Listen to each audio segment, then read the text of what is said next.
അറിയാം. എല്ലാം അറിഞ്ഞുകൊണ്ട് ഇതിനെ തടസ്സം നിൽക്കാൻ ചെയ്യേണ്ട ശ്രമിക്കരുത് പ്ലീസ്.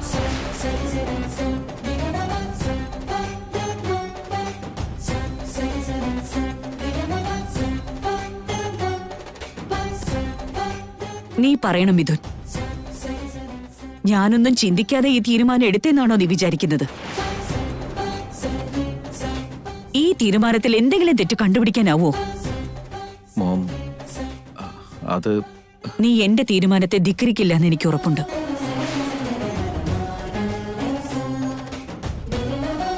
ഞാൻ എന്തു ചെയ്താലും അത് നിന്റെ നന്മയ്ക്കാവുന്ന നിനക്ക് ഉറപ്പുണ്ടല്ലോ ഇല്ലേ? പറയടാ.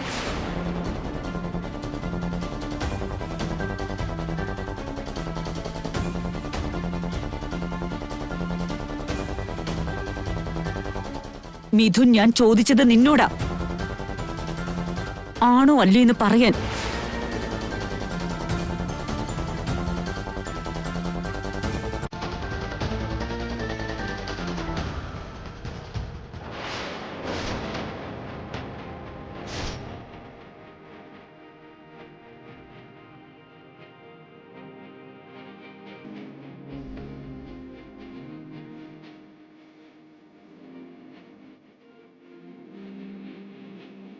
നീ എന്നും അമ്മയെ വിശ്വസിച്ചിട്ടല്ലേ ഉള്ളൂ.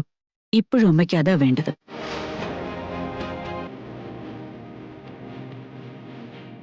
എല്ലാ വശത്തുനിന്നും പല നാൾ ആലോചിച്ച ഞാൻ ഈ തീരുമാനം എടുത്തത്. ഇനി ആരും ഇതിനെ തടസ്സം നിൽക്കാൻ ശ്രമിക്കുകയും വേണ്ട.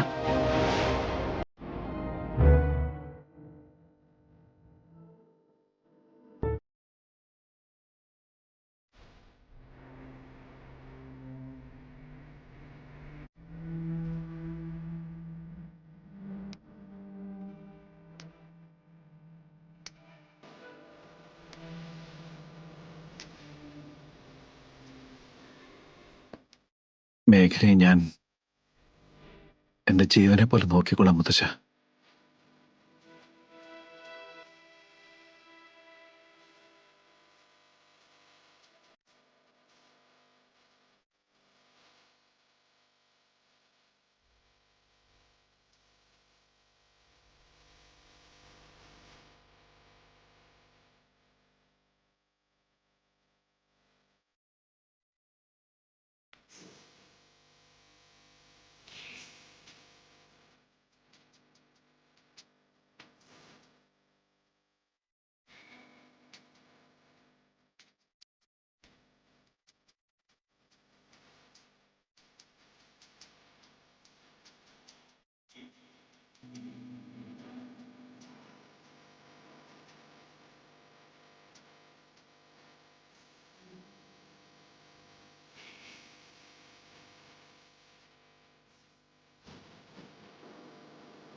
ചില നിമിത്തങ്ങളൊന്നും വെറുതെ അല്ലെന്നാണ് പറയാറ്.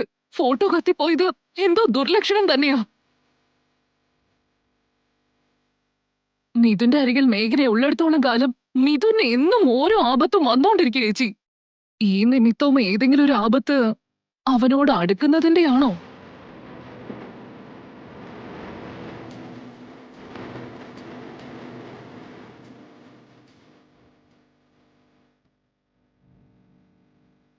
ഞാൻ കാരണമാണ് മിഥുനേട്ടന് അപകടങ്ങൾ ഉണ്ടാവുന്നതെന്ന് മഞ്ജരിയും ചെറുമയും കൂടെ പറഞ്ഞു മൂപ്പിച്ചിട്ടായിരിക്കും അമ്മയെ കൊണ്ട് ഇങ്ങനൊരു തീരുമാനം എടുപ്പിച്ചത്. പക്ഷെ എന്റെ ജാതകത്തിന്റെ ശക്തി കൊണ്ടാ കണ്ണെ കൊണ്ട് പോവാനുള്ളത് പുരുകത്ത് കൊള്ളുന്നതെന്ന് അമ്മയോടൊന്ന് പറഞ്ഞു മനസ്സിലാക്കി കൊടുക്കണം.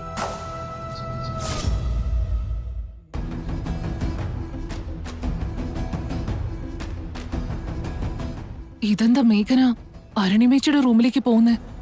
ഇനി അവിടെ ചെന്ന് വേണ്ടാത്തതൊക്കെ പറഞ്ഞു കുത്തിക്കേറ്റി ആ അരുണിമാന്റെ മനസ്സ് വല്ലത് മാറ്റാൻ ശ്രമിക്കൂ. എന്താ അത് നമുക്ക് ചെന്ന് നോക്കാം വാ.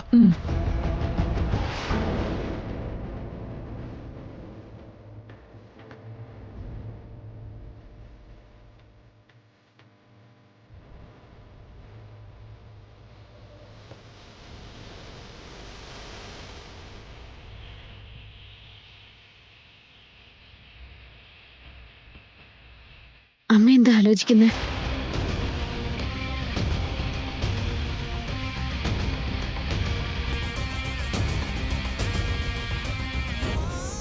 എന്തുകൊണ്ടാണ് ഇപ്പൊ ഇങ്ങനൊരു തീരുമാനം എടുത്തതെന്ന് എനിക്ക് മനസ്സിലാവുന്നുണ്ട് അമ്മേ. എനിക്കറിയാം അമ്മയുടെ സ്ഥാനത്ത് നിന്ന് ആലോചിക്കുമ്പോ അമ്മ എടുത്തിരിക്കുന്ന തീരുമാനം ന്യായമാണെന്ന് തോന്നും. പക്ഷെ ഒരു വിധത്തിൽ ശരിക്കുള്ള അവസ്ഥ എന്താണെന്ന് അമ്മയ്ക്ക് മനസ്സിലാവാത്തത് കൊണ്ടാണെന്നാണ് എനിക്ക് തോന്നുന്നത്.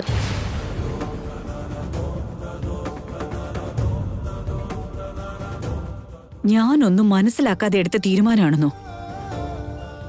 അതെന്താ, ഞാനെടുത്ത തീരുമാനത്തില് തെറ്റുണ്ടെന്ന് പറയാൻ വേണ്ടിയാണോ നീ ഇങ്ങോട്ട് വന്നേ? അയ്യോ, അങ്ങനെയൊന്നും അല്ല അമ്മേ. മിഥുനേട്ടന് അപകടങ്ങൾ ഉണ്ടാവുന്നത് ഞാൻ കാരണമൊന്നുമല്ല. യഥാർത്ഥത്തിൽ എന്റെ ജാതകത്തിന്റെ ശക്തി കൊണ്ടാണ്. മേഘനെ പ്ലീസ്,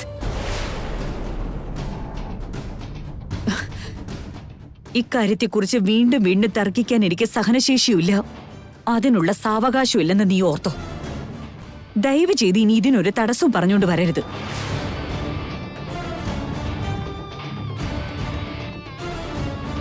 എന്നങ്ങനെ ആയിക്കോട്ടെ അമ്മേ. ഈ പ്രശ്നത്തിന് ഇതാണ് പരിഹാരം നമുക്ക് ഉറപ്പുണ്ടെങ്കിൽ അമ്മയുടെ തീരുമാനത്തെ അനുസരിക്കാൻ എനിക്ക് യാതൊരു ബുദ്ധിമുട്ടുമില്ല.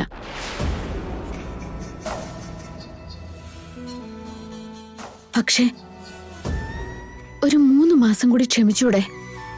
3 മാസം കഴിഞ്ഞ ശേഷം അമ്മ എന്ത് തന്നെ പറഞ്ഞാലും ഞാൻ അതൊക്കെ കേൾക്കാൻ തയ്യാറാണ്. കോടതി വിധി വരുന്നവരെയെങ്കിലും അമ്മ ഇതൊന്ന് മാറ്റിവെക്കാൻ തയ്യാറാവണം. അമ്മ ഈ കാര്യത്തെക്കുറിച്ച് ഒന്നുകൂടി ഒന്ന് ആലോചിക്കണമെന്ന് ഞാൻ അപേക്ഷിക്കാം. ആ 3 മാസത്തിനുള്ളിൽ എന്തൊക്കെ പ്രശ്നങ്ങൾ ഉണ്ടാവൂന്നുള്ളത് എന്റെ പേടി. ഇനി ഒരു ആപത്തിനും നിന്നെയോ മിഥുനെയോ ബലി കൊടുക്കാൻ എനിക്കാവില്ല. ഇതുവരെ ചെയ്തു കൂട്ടിയ തെറ്റുകൾ മതി, ഇനി തിരുത്തിയേ പറ്റൂ. ദിവസങ്ങൾ കടന്നു പോകുന്തോറും പ്രശ്നങ്ങളെ ഉണ്ടാവൂ. വരാനിരിക്കുന്ന അപകടങ്ങളെ നേരിടാനുള്ള ശക്തി എനിക്കില്ല മേഘനെ. അതുകൊണ്ടല്ല അമ്മേ ഞാൻ.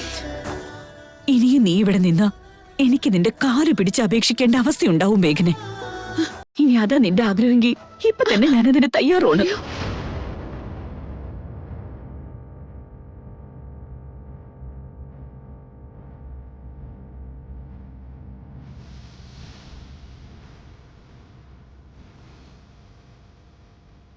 എനിക്കറിയാം മേഘനെ, നീ വളരെ നല്ല പെൺകുട്ടിയാ. അതിനെനിക്ക് മറിച്ചൊരു അഭിപ്രായവുമില്ല. അതുകൊണ്ട് തന്നെ നിന്റെ ജീവൻ രക്ഷിക്കേണ്ടതും എന്റെ ആവശ്യമായി മാറിയിരിക്കുക. നിങ്ങളുടെ ഡിവോഴ്സ് കഴിഞ്ഞ ശേഷം നിന്റെ ജീവിതം വഴിയാതാരാവോന്നോർത്ത് നീ പേടിക്കണ്ട. അങ്ങനെ ഒരിക്കലും ഞാൻ നിന്നെ തള്ളിക്കളയില്ല മേഘനെ. നിന്റെ ഉത്തരവാദിത്തം എന്റേതാ. നിന്റെ ജീവിതം സുരക്ഷിതമാണെന്ന് ഞാൻ ഉറപ്പാക്കും.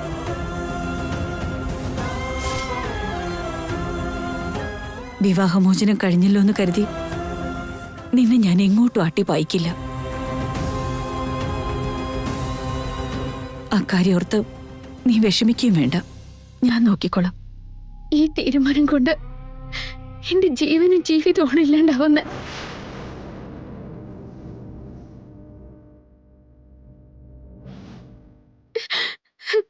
വാക്കുകൾ കൊണ്ട് അമ്മ എന്റെ കാലുകൾക്ക് ഇപ്പൊ ചങ്ങലയിട്ടിരിക്കുകയാണ്.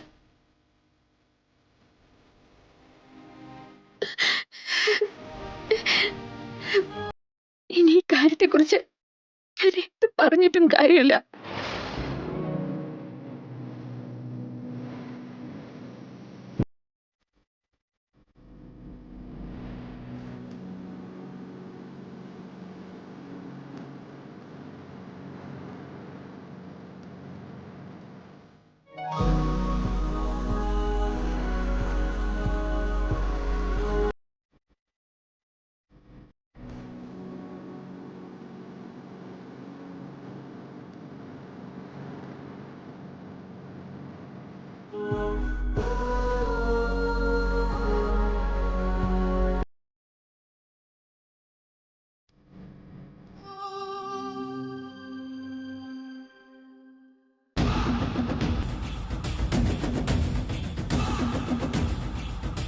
രക്ഷപ്പെട്ടു. മേഘനയുടെ പ്രസംഗമൊന്നും അവിടെ ഏൽക്കാത്തതുകൊണ്ട് വലിയ പ്രശ്നമൊന്നും ഉണ്ടായില്ല. ആന്റിയുടെ മനസ്സ് മാറുമോന്ന് ഞാൻ ആകെ പേടിച്ചുപോയി. ഈ അടിയോടുകൂടി മേഘന ഇനി എഴുന്നേക്കില്ല. ഇനി അങ്ങോട്ട് നിന്റെ വഴിയിലുള്ള തടസ്സങ്ങളെല്ലാം നീങ്ങിക്കിട്ടും. Let's go, come.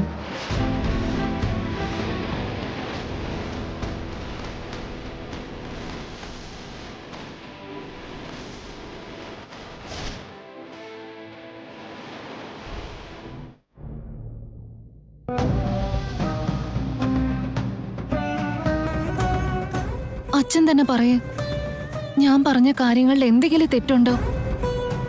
അനാവശ്യമായ കാര്യങ്ങളിലാണോ ഞാൻ ഇടപെട്ടത്? നീ പറഞ്ഞത് ആവശ്യമാണോ അനാവശ്യമാണോ എന്നുള്ളതല്ല ഇവിടുത്തെ പ്രശ്നം. നീ പറഞ്ഞതെല്ലാം നിന്റെ ചേച്ചിയെ രക്ഷിക്കാൻ വേണ്ടിയാ. ചേച്ചിയുടെ ജീവിതം തകരാതിരിക്കാനുള്ള ആഗ്രഹം കൊണ്ട്. ഒരനുജത്തിയുടെ സ്ഥാനത്ത് നിന്ന് ഏതൊരു പെൺകുട്ടിയും ചെയ്യുന്നത് മാത്രമേ നീയും ചെയ്തുള്ളൂ. എന്റെ ചേച്ചി ഈ വീട്ടിലെ മരുമകളായി കയറി വന്നപ്പോ ചേച്ചിക്ക് വലിയൊരു ഭാഗ്യം കിട്ടിയതിന്റെ സന്തോഷമായിരുന്നു എന്റെ മനസ്സില്. സകലവിധ സൗഭാഗ്യങ്ങളോടും കൂടി ജീവിക്കുമെന്ന് പ്രതീക്ഷിച്ചു. പക്ഷെ ഇവിടേക്ക് വന്നതിന് ശേഷം ഓരോ ദിവസവും ചേച്ചിക്ക് നേരിടാൻ ഓരോ പ്രശ്നങ്ങളും കാത്തിരിക്കുന്നുണ്ടായിരുന്നു. ഒടുവിലിപ്പോ ചേച്ചിയുടെ ജീവിതം ഉത്തരവില്ലാത്തൊരു ചോദ്യമായി അവശേഷിച്ചിരിക്കുകയല്ല അച്ഛ. ഈ കാര്യത്തിൽ ഞങ്ങൾക്കൊന്നും ചെയ്യാൻ പറ്റുന്നില്ലല്ലോ മോളെ.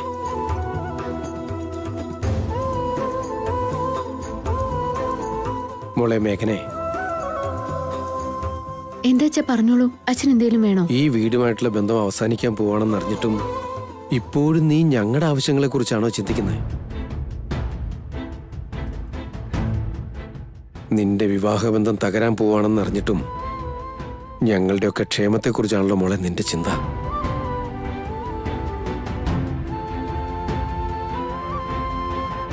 നിന്നെപ്പോലൊരു മരുമകളെ നഷ്ടപ്പെടുത്തുന്നത് നിർഭാഗ്യമാണെന്ന് എനിക്ക് പറയാനുള്ളൂ. മോളെ മേഘനെ, ഇക്കാര്യത്തിൽ ഞങ്ങൾ എന്ത് പറഞ്ഞാലും അരുണിമയ്ക്ക് അതൊക്കെ തെറ്റായിട്ടാ തോന്നുന്നേ. നിന്റെ ജീവിതം രക്ഷിക്കാൻ വേണ്ടി ഇനി നിനക്ക് എന്തെങ്കിലും ചെയ്യാൻ പറ്റൂ. ഇനി ഈ പ്രശ്നത്തിനൊരു ശരിയായ പരിഹാരം മോള് തന്നെ വേണം കണ്ടെത്താൻ. ശരിയാണ് മേഘനെ. മോൾ ഇവിടെ ഇല്ലെങ്കിൽ മിഥുനെ വീണ്ടും അപകടങ്ങൾ വേട്ടയാടാൻ തുടങ്ങും. അവന്റെ ജീവൻ പോലും നഷ്ടപ്പെട്ടേക്കും മോളെ. ആ സത്യങ്ങൾ എനിക്കും അറിയാലോ അച്ഛാ. പക്ഷെ ഇനി എനിക്കിപ്പോ എന്ത് ചെയ്യാൻ പറ്റും? എന്റെ കൈകാലുകൾ ചങ്ങല കെട്ടിരിക്കല്ലേ അമ്മ. സാഹചര്യങ്ങൾ എന്റെ കയ്യിൽ നിന്നും വഴുതിപ്പോയിരിക്കാം.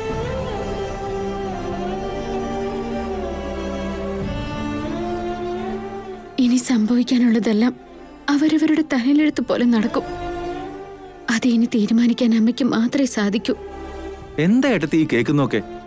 ഏട്ടത്തി കൂടി ഇങ്ങനെ തളർന്നിരുന്നാ പിന്നെ എല്ലാം തകർന്ന് തരിപ്പണാവല്ലേ ഉള്ളൂ. എന്തെങ്കിലും ഒരു പോംവഴി കണ്ടെത്തണം ഏട്ടത്തി. വല്യേട്ടൻ ഏട്ടത്തിയെ വേർപിരിയാന്ന് പറഞ്ഞാ ഞങ്ങൾക്കത് സഹിക്കാൻ പറ്റുന്നതല്ല. ഇനി മേഘനേട്ടത്തെ ഞങ്ങളുടെ വീട്ടിൽ ആരും അല്ലാതായി തീരുക എന്നുള്ളത് ഞങ്ങൾക്ക് ആലോചിക്കാൻ പോലും പറ്റുന്നില്ല. ഞങ്ങളുടെ വല്യേട്ടന്റെ ഭാര്യ എന്നും മേഘനേട്ടത്തിയ. ഈ വീട്ടിലെ മരുമോളും ഏട്ടത്തിയ. മിഥുനേട്ടന്റെ ഭാര്യയായിട്ട് എന്നും ഞാൻ ജീവിക്കണം എന്നുള്ള ആഗ്രഹം നമുക്ക് മാത്രം ഉണ്ടായ പോരല്ലോ മോളെ. ആ ദൈവത്തിന് മനസ്സലിവ് തോന്നണ്ടേ?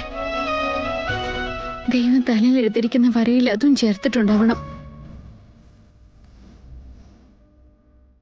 ആ വരയില്ലെങ്കിൽ പകുതിക്ക് വെച്ച് മുറിഞ്ഞു പോകാനാണ് ഈ ബന്ധത്തിന്റെ വിധിയെങ്കിൽ അത് സ്വീകരിക്കാതെ തരില്ലല്ലോ.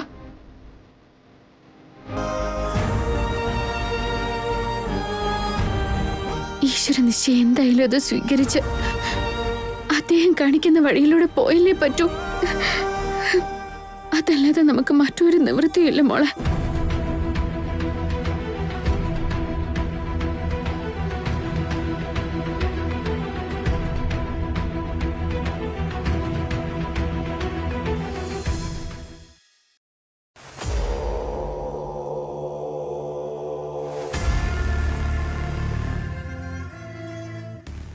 മഞ്ജരി, എന്തേ മുഖം വല്ലാതെ തിളങ്ങുന്നുണ്ടല്ലോ? 100 നിലാവുകൾ ഒന്നിച്ച് ഒരു ഒറ്റ ദിവസം ഉദിച്ച പോലെ തോന്നുക. അപ്പൊ പിന്നെ മുഖത്തിന് തിളക്കം ഉണ്ടാവില്ലേ? അത് ശരിയാ. ഇപ്പൊ ഈ ലോകത്തുള്ള മറ്റാരെയും കാളും നീ ആയിരിക്കും ഏറ്റവും അധികം സന്തോഷിക്കുന്നതെന്ന് എനിക്കറിയാം. എത്രയോ കാലങ്ങളായിട്ട് കാത്തിരുന്ന സുദിന വരുന്നേ. ഇങ്ങനൊരു ദിവസത്തിന് വേണ്ടി എത്ര ദൈവത്തോട് പ്രാർത്ഥിച്ചിട്ടുണ്ട്. അങ്ങനെ അതിനൊരു വേള ഒത്തുവന്നിരിക്കുക. ഇനി എനിക്കും മിഥുനും ഇടയ്ക്ക് ആരും തടസ്സം നിൽക്കില്ല. മിഥുൻ എന്നോട് കാണിക്കുന്ന സ്നേഹത്തിന് പങ്ക് ചോദിച്ചോണ്ട് ആരും വരികയില്ല. എനിക്ക് മിഥുനും ഞാനും മാത്രം. That's all. ഈ ജന്മം ഞാൻ അതിൽ തൃപ്തിപ്പെടും. അത് നന്നായി മഞ്ജരി. നിന്റെ മനസ്സിലെ സങ്കടങ്ങൾക്ക് ഏതോ ഒരു ദൈവത്തിന് നിന്നോട് അലിവ് തോന്നിയിരിക്കുന്നു. അതുകൊണ്ടല്ലേ ഇനി ഒരു 3 മാസം കഴിഞ്ഞ് നടക്കേണ്ട കാര്യം 3 മാസം മുമ്പേ നടക്കാൻ പോകുന്നേ. എന്തായാലും നിന്റെ പ്രേമം സ്ട്രോങ് ആട്ടോ. അതെന്താ ആന്റി? അതിപ്പോഴാണോ ആന്റിക്ക് മനസ്സിലായേ? എന്റെ സ്നേഹം സ്ട്രോങ് ആയതുകൊണ്ടല്ലേ. മേഘിനെ എത്ര മലക്കം അറിഞ്ഞിട്ടും എല്ലാവരും കവർ ചെയ്യാൻ ശ്രമിച്ചിട്ടും മിഥുനെ അവളുടെ വശീകരണ വലയിലാക്കാൻ ശ്രമിച്ചിട്ടും ഏറ്റവും ഒടുവിൽ മിഥുൻ എന്റെ അടുത്തേക്ക് തന്നെ വന്നത്. എന്റെ സ്നേഹം സത്യമാണെന്നുള്ളതിന് ഈ ഒരു ഉദാഹരണം പോരെ? Anyhow, congratulations. Thank you so much anti.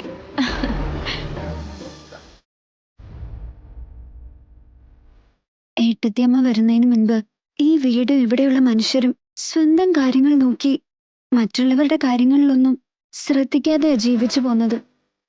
പക്ഷെ ഏട്ടത്തിയമ്മ വന്നതിന് ശേഷം അതൊക്കെ മാറി. എല്ലാവർക്കും ഏട്ടത്തി ഉണ്ടായിരുന്നു. ഇനി അങ്ങനെ ആരും ഉണ്ടാവാ? ആരും ഉണ്ടാവില്ല സഞ്ജന. ഏട്ടത്തമ്മയോട് എല്ലാവർക്കും ഒരു ആത്മബന്ധമുണ്ട്. നമ്മുടെയൊക്കെ കാര്യങ്ങളിൽ ഏട്ടത്തിയമ്മയ്ക്ക് ഒരു കരുതലുമുണ്ട്. ഇനി ഏട്ടത്തിയമ്മ ഇല്ലാത്ത ഈ വീട്ടിൽ അങ്ങനെയൊരു സ്നേഹവും കരുതലൊന്നും ഉണ്ടാവാൻ പോകുന്നില്ല. അതൊക്കെ അറിഞ്ഞുകൊണ്ടാണോ വിവേകേട്ടനും ഇങ്ങനെ ഏട്ടത്തിയമ്മയെ ബലിയാടാക്കാൻ വിട്ടുകൊടുക്കുന്നത്? സ്വന്തമായി തീരുമാനം എടുക്കാനോ അഭിപ്രായം പറയാനോ സ്വാതന്ത്ര്യം ഇല്ലാത്തപ്പോ മൗനം പാലിക്കുക എന്നല്ലാതെ നമുക്ക് വേറെന്ത് ചെയ്യാൻ പറ്റും?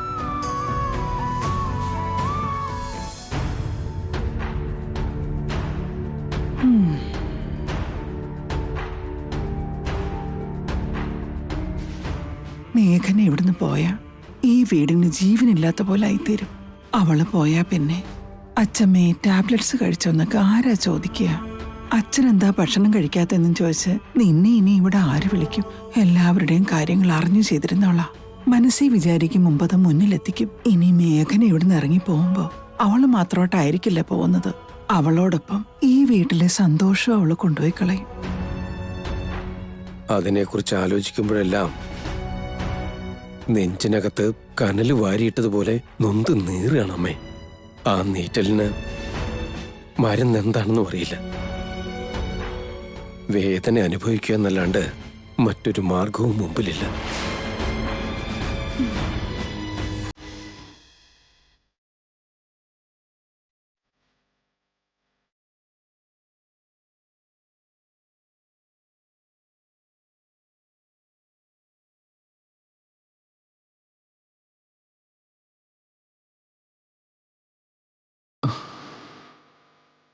നീ എന്താ ആലോചിക്കുന്ന മേഘനെ?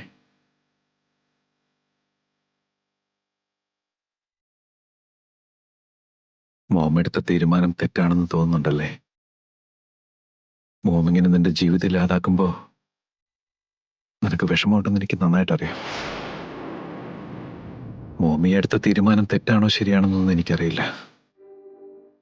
പക്ഷെ എനിക്കറിയാവുന്ന മറ്റൊരു കാര്യം, സ്വന്തം മോന് വല്ലതും പറ്റുമെന്നുള്ള പേടി ആ മനസ്സിന് നിരന്തരം അലട്ടുന്നുണ്ടാവും. മകന്റെ സുരക്ഷയെക്കുറിച്ച് മാത്രമായിരിക്കാം മോമിന്റെ മനസ്സിലിപ്പോൾ ഉള്ളത്. അത്രയേറെ എന്റെ മോം എന്നെ സ്നേഹിക്കുന്നുണ്ട് മേഘനെ.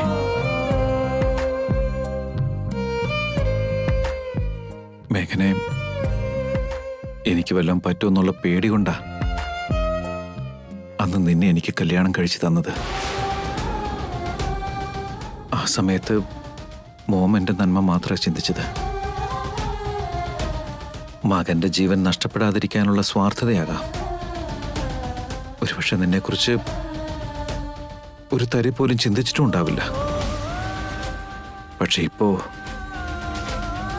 എന്റെ മരുമകളും നന്നായിരിക്കണം, അവരുടെ ജീവിതവും തകരാൻ പാടില്ല. എൻ്റെ മകൻ കാരണം എൻ്റെ മരുമകളുടെ ജീവൻ അപകടത്തിലാകാൻ പാടില്ല എന്നും സ്വന്തം മകനെക്കുറിച്ച് ചിന്തിക്കുന്നത് പോലെ തന്നെ ഇപ്പം മരുമകളുടെ സുരക്ഷയും മോം ആഗ്രഹിക്കുന്നുണ്ട്. മോമിൻ്റെ കാഴ്ചപ്പാടിൽ മോം നിന്നെ സഹായിക്കുന്നത് പോലെ. പിന്നെ നിന്റെ സന്തോഷത്തിനും കൂടി വേണ്ടിയായിരിക്കും മോം ഇതൊക്കെ ചെയ്യുന്നത്. എൻ്റെ മോം ചെയ്യുന്നതൊന്നും നിനക്ക് ഇഷ്ടപ്പെട്ടിട്ടില്ലെങ്കിലും ഇനി മോമിൻ്റെ തീരുമാനങ്ങളെ അംഗീകരിക്കാൻ നീ തയ്യാറല്ലെങ്കിലും എൻ്റെ മോമിനെ ഒരിക്കലും നീ വെറുക്കരുത് മേഘനെ.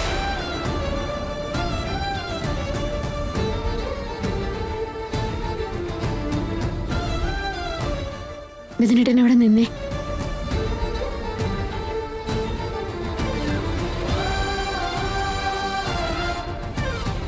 അമ്മയുടെ തീരുമാനം ശരിയാണോ തെറ്റാണോ എന്നുള്ളതൊക്കെ അവിടെ നിൽക്കട്ടെ. മിഥുനേട്ടന്റെ അഭിപ്രായം എന്താ?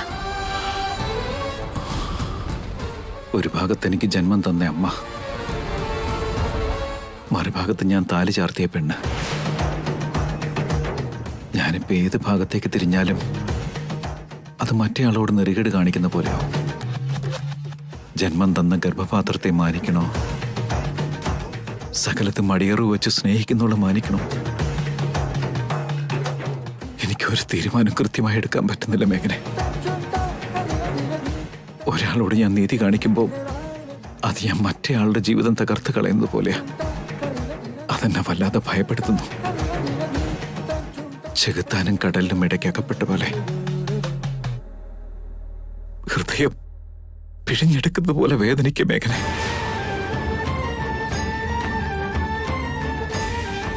ആരുടെ കൂടെ നിൽക്കണ്ടെന്ന് ഒരു ഉറച്ച തീരുമാനം എടുക്കാൻ കഴിയാത്ത അവസ്ഥ എനിക്ക്. എന്റെ ഹൃദയം കടന്ന് പിടയാ മേഘനെ. നെഞ്ചിനകത്ത് താങ്ങാൻ കഴിയാത്തത്ര വല്ലാത്തൊരു ഭാരം പോലെ എന്റെ മനസ്സിൽ പറയാനറിയാത്ത ഒരു വേദനയാണിപ്പോ. പക്ഷെ ആണായി പോയില്ലേ, അതുകൊണ്ടാ അതൊന്നും പുറത്ത് കാണിക്കാൻ പറ്റാത്തത്. സഹിക്കാൻ പറ്റാതാവുമ്പോ അപ്പൊ തന്നെ ശ്വാസം മുട്ടി മരിച്ചു പോകുമെന്ന് തോന്നും. അതുകൊണ്ട് തന്നെ ഇവിടെ തെറ്റും ശരിയൊന്നും ഞാൻ ചിന്തിക്കുന്നില്ല.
മേഘനെ, മേഘനെ, എന്ത്